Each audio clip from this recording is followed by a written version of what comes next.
Hola, ¿qué tal? Bienvenidos a todos a una nueva entrega de este curso de programación en Java, en el que comenzamos a abordar un nuevo tema, el tema de la serialización. Me habéis preguntado a muchos de vosotros a lo largo del curso, desde que lo comencé, si íbamos a ver este tema y que cuándo lo veríamos. Bueno, pues aquellos que os interesaba tanto, ese día ha llegado. A partir del vídeo de hoy vamos a ver el tema de la serialización. ¿Y en qué consiste la serialización en Java? Bueno, pues serializar consiste en convertir un objeto que podamos haber creado nosotros dentro de un programa de Java en una sucesión de bytes. ¿Con qué objetivo? Bueno, pues viendo los vídeos anteriores os lo podéis imaginar, con el objetivo de poder almacenar ese objeto en un medio de almacenamiento, como un disco duro, un pendrive, etc., y en el futuro restaurar o recomponer ese objeto al estado en el que se encontraba cuando lo serializamos, porque serializar es igual a convertir en bytes. Y sobre todo, la serialización se utiliza en Java con el objetivo de ese objeto que nosotros hemos convertido en bytes, distribuirlo a través de la red a ordenadores remotos. Y que en esos ordenadores remotos, pues este objeto pues, sea restablecido al estado en el que se encontraba cuando se serializó. ¿Qué clases necesitamos utilizar en Java para realizar esta tarea?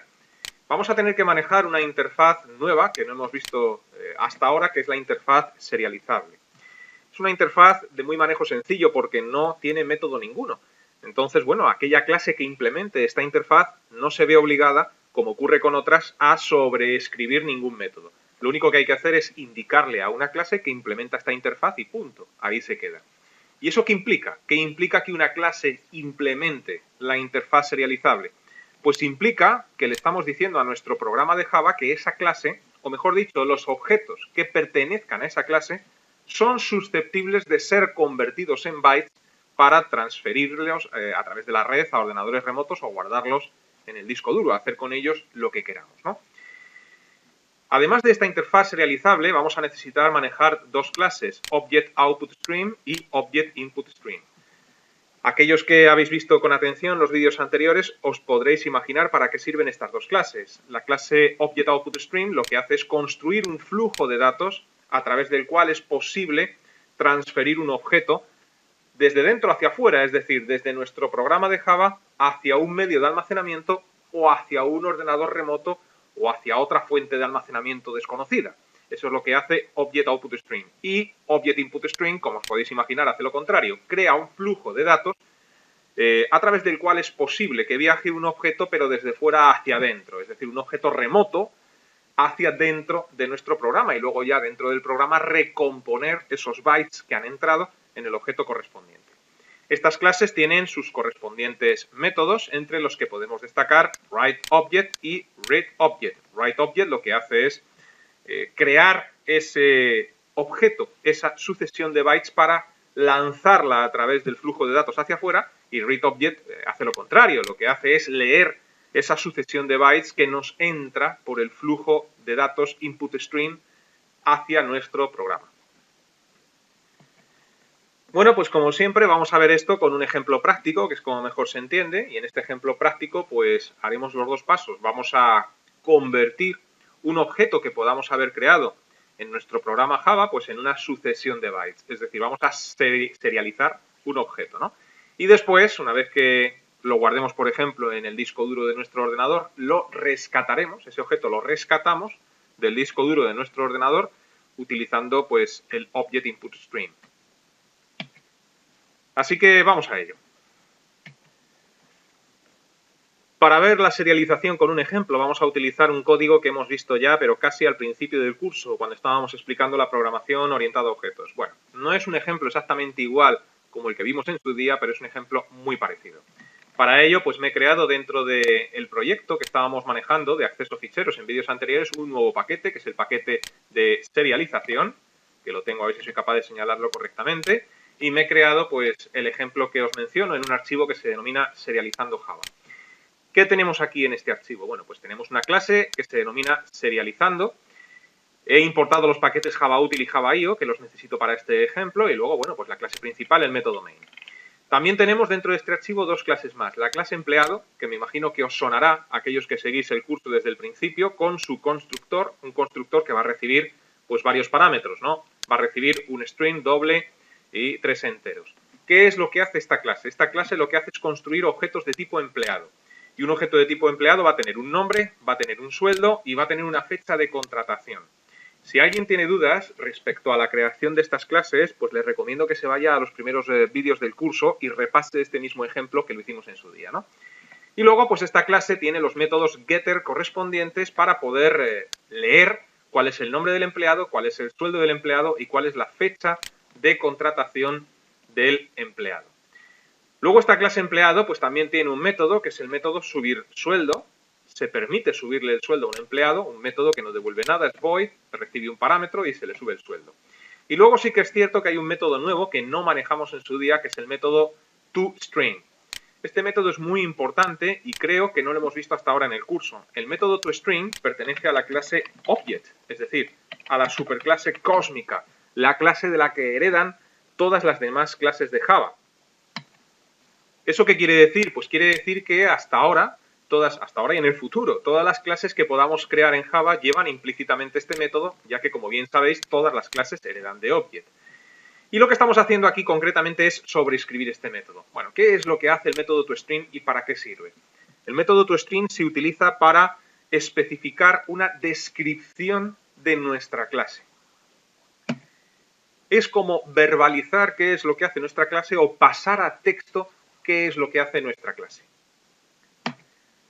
Hasta ahora no lo hemos utilizado porque siempre hemos recurrido a la instrucción system.out.print, abrimos comillas, el nombre del empleado es, concatenado con el nombre, el sueldo es decir, la descripción o el pasar nuestra clase a texto lo hemos hecho siempre con system.out.print. Bueno, pues en esta ocasión lo vamos a hacer con el método toString. Si os vais a la API, miráis en la clase Object y leéis la descripción que hace la API de este método toString, lo veréis mucho más claro, ¿no? Es decir, da una descripción de la clase. Y luego, bueno, pues aquí tenemos los campos de esta clase, ¿no? Son private, encapsulados, nombre, sueldo, fecha, contrato. Y luego, pues tenemos en este mismo archivo otra clase más, que es la clase administrador, si recordáis, que hereda de empleado con todo lo que eso implica, ¿no? Luego, entonces, esta clase tiene el constructor igual, es decir, recibe los mismos parámetros que el constructor de la clase padre, y lo que hace este constructor pues es utilizar esos parámetros para llamar al constructor de la clase padre con la instrucción super y luego pues establecer un incentivo que es igual a 0. También tenemos el método getSueldo para ver el sueldo de, en este caso, el administrador. Esta clase tiene un método que es setIncentivo para establecer un incentivo y luego también tiene el método toString para dar una descripción de qué es lo que hace esta clase. Y ahí se acaba nuestro programa. Y luego en la clase principal lo único que hemos hecho pues ha sido crear un objeto de tipo administrador denominado jefe. Hemos establecido un incentivo para ese objeto de tipo administrador y luego la clave está en esta instrucción. Aquí lo que hemos hecho ha sido crear un array. Un array que va a tener 3 elementos y un array que es de tipo empleado, y esa es la clave, ¿no? ¿Y qué es lo que hemos hecho? Bueno, pues hemos almacenado en la primera posición del array el objeto administrador. Recordar, herencia, principio de sustitución, principio es un. Si alguien tiene dificultades para ver esto, que vaya a los primeros vídeos del curso donde hablamos de la herencia. Y luego, pues en las otras dos posiciones del array hemos almacenado objetos de tipo empleado, ¿no? Instanciando directamente la clase empleado, llamando al constructor y pasándole los argumentos pertinentes. En definitiva, hemos creado un array de tipo empleado donde hemos almacenado 3 objetos. Jefe, empleado, empleado. ¿Qué es lo que vamos a hacer en este ejemplo? Lo que vamos a hacer es serializar este objeto, este array. Y eso implica que lo vamos a convertir en una sucesión de bytes para almacenar este objeto, empleado personal, en nuestro disco duro. Y después lo que haremos será rescatarlo del disco duro e imprimir el resultado en consola. Hacemos dentro del mismo programa los dos pasos, es decir, por un lado lo pasamos a bytes e inmediatamente después lo rescatamos esos bytes. Bien, pues, ¿qué es lo primero que tendremos que hacer?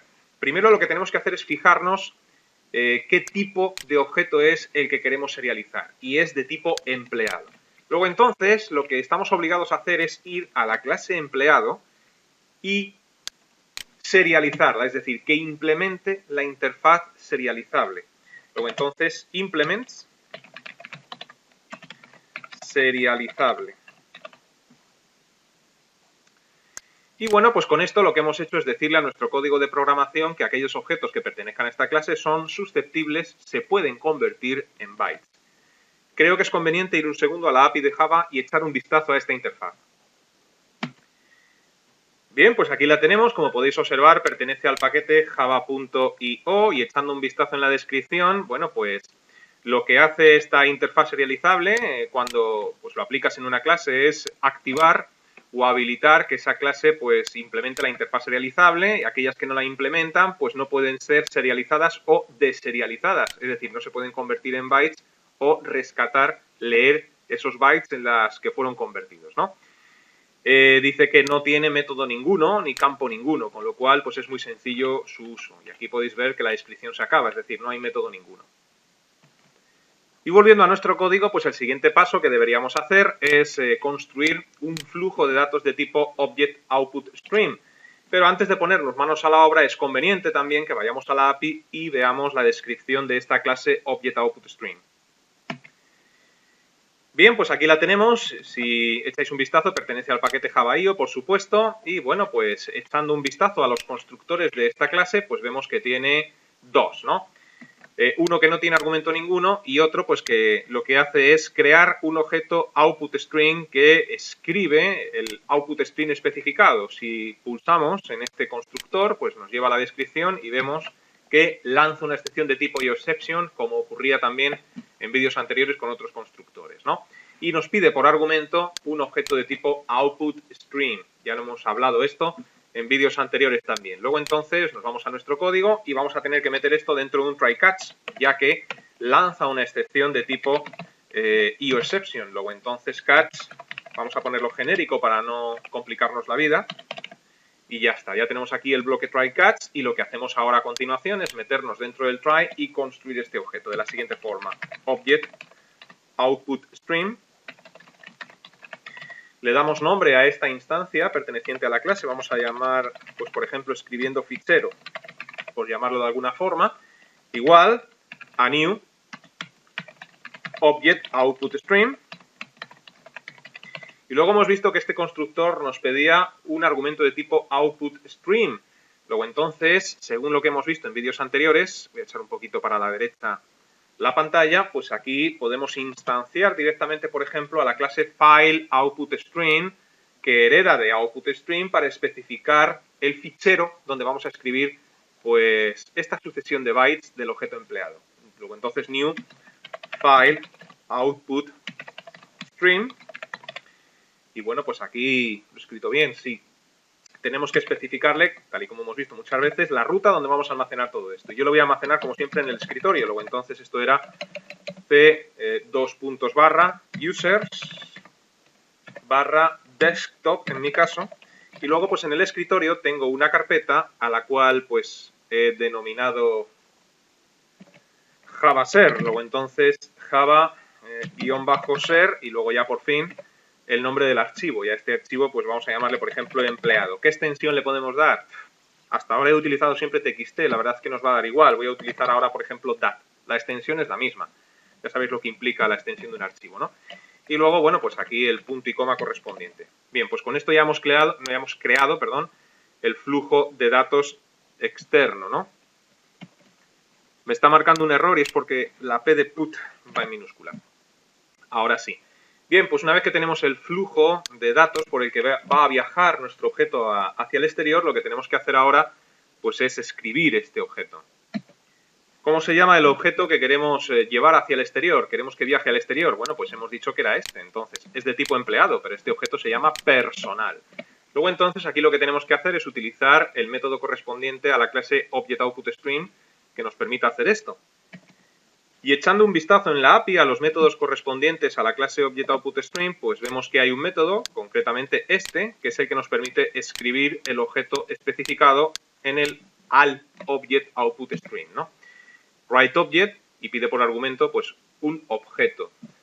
Luego entonces lo que tenemos que hacer pues es sencillo. Utilizamos el flujo de datos que lo hemos llamado escribiendo fichero. Bueno, pues escribiendo fichero punto write object. Y aquí pues le decimos personal. Este es el objeto que queremos transferir hacia el exterior. Y una vez que hemos hecho esto, pues tan solo tenemos que cerrar el flujo, como siempre. Entonces, escribiendo fichero punto close. Y nada, pues con esto estaría la mitad de la tarea cumplida, ¿no? Con esto somos capaces de transferir al exterior un objeto que podamos tener nosotros en nuestro código de programación. Mirad, aquí tengo la carpeta donde lo voy a almacenar, Java Ser, que está vacía, como podéis observar. Si yo voy al código y pulso en el play, pues habremos conseguido esa tarea, ¿no? Es decir, el programa parece que no hace nada, pero si vuelvo otra vez a la carpeta, pues vemos que no me ha escrito absolutamente nada, ¿no? Esto ha debido de ser un error en la ruta, seguramente. C users desktop, vale, detrás de users va mi nombre, ¿no? Es decir, me equivoqué en la ruta, me perdonáis. Hecho esto, ahora sí, si vuelvo a pulsar en el play, pues ahora, si voy a la carpeta especificada, aquí está, ¿no? Bueno, pues aquí podéis ver nuestro objeto, ocupa tan solo un K, tiene muy poca información, ¿no? ¿Qué es lo que hay que hacer ahora? Bueno, pues una vez que ya hemos visto cómo llevar un objeto dentro de nuestro código Java al exterior, pues ahora vamos a ver cómo rescatar ese objeto. Para ello vamos a utilizar la clase ObjectInputStream y para ver que efectivamente lo hemos rescatado, pues vamos a imprimir lo que hay almacenado aquí en consola. Para ello pues tendremos que utilizar un bucle for, recorrer el array, etcétera, porque recordamos que lo que hay aquí almacenado es un array. Bien, pues volvemos a nuestro código y lo que hacemos es, pues dentro del try, justo después de haber cerrado el flujo de datos hacia el exterior, pues creamos un objeto de tipo ObjectInputStream. Entonces, ObjectInputStream. Vamos a llamar a este stream recuperando fichero. Bueno, los nombres un poco largos, ¿no? Igual, y lo mismo de antes, a new ObjectInputStream. Si os queréis tomar la molestia, yo no lo voy a hacer, de ir a la API de Java y observar esta clase, pues veréis que es muy parecida a la anterior, pero haciendo lo contrario. Aquí pues nos va a pedir un objeto de tipo InputStream, luego entonces new file InputStream. Y tenemos que indicarle de igual forma pues dónde se encuentra el objeto. Entonces, para no equivocarme otra vez, que soy malísimo para estas cosas, pues voy a copiar la ruta anterior, la pegamos dentro del constructor de file InputStream y nada, pues con esto hemos creado el flujo de datos de entrada, ¿no? Bien, una vez que hemos hecho esto, pues tenemos que utilizar el método readObject, que pertenece a la clase ObjectInputStream, para ser capaces de leer ese objeto. Pero en este punto sí que tenemos que detenernos y pensar una serie de cosas. Estamos leyendo un objeto. ¿Qué es ese objeto? Ese objeto es un array, si recordáis. Es decir, lo que hemos hecho ha sido coger un objeto de tipo array, almacenarlo en el disco duro y ahora estamos leyendo un array. Una vez que yo leo este objeto, necesitaré almacenarlo en algún sitio. Es decir, ahora mismo lo que estamos consiguiendo con esto es que entre de fuera hacia adentro un objeto de tipo array. ¿Dónde almacenamos ese array? Pues lo tendremos que almacenar en otro array. No lo voy a poder almacenar en una variable de tipo entero o una variable de tipo string. Lo tengo que almacenar en una variable de tipo, en un objeto de tipo array. Y ese objeto pues debe de ser de tipo empleado. Luego entonces creamos un array de tipo empleado al cual voy a llamar, por ejemplo, personal recuperado, por ejemplo, ¿no? Y luego aquí también tenemos que ver una cosa muy importante. Tenemos que utilizar, como decía, el método readObject perteneciente a la clase ObjectInputStream. Vamos un segundo a la API a ver este método para ver qué es lo que hace exactamente. Bien, pues aquí estamos en la clase ObjectInputStream. Si nos vamos a donde está la descripción de los métodos, pues nos encontraremos tarde o temprano con readObject. Bueno, pues aquí está, ¿no? Y lo que quiero que veáis, este es el método clave, lo que hace es leer un objeto pues desde el ObjectInputStream, desde el flujo de datos que entra, ¿no? Pero lo importante es que esto devuelve un objeto de tipo object, devuelve un objeto en general. ¿Eso qué quiere decir? Pues quiere decir que tienes dos opciones. O te creas para almacenarlo un objeto de tipo object, o si estás creando un objeto de otro tipo, como es nuestro caso, vas a tener que hacer un casting para transformar ese objeto de tipo object, que nos devuelve readObject, en este caso a empleado. Luego entonces aquí le diríamos empleado, personal recuperado, es igual, y ahora aquí hacemos el casting. Es decir, tenemos que transformar ese object que nos va a devolver readObject en un objeto de tipo array, concretamente de tipo empleado. Y aquí pues utilizamos recuperando fichero, que es el flujo de InputStream, y ahora el método readObject. Y bueno, pues una vez hecho esto, punto y coma. Tan solo nos queda cerrar el flujo Object Input Stream. Luego entonces, recuperando fichero, punto close. Bien, pues ya hemos hecho las dos tareas. Es decir, por un lado, hemos transferido nuestro objeto hacia el exterior, concretamente a una carpeta del disco duro, y por otro lado, lo hemos recuperado y hemos almacenado lo que hay en este fichero externo dentro de un array.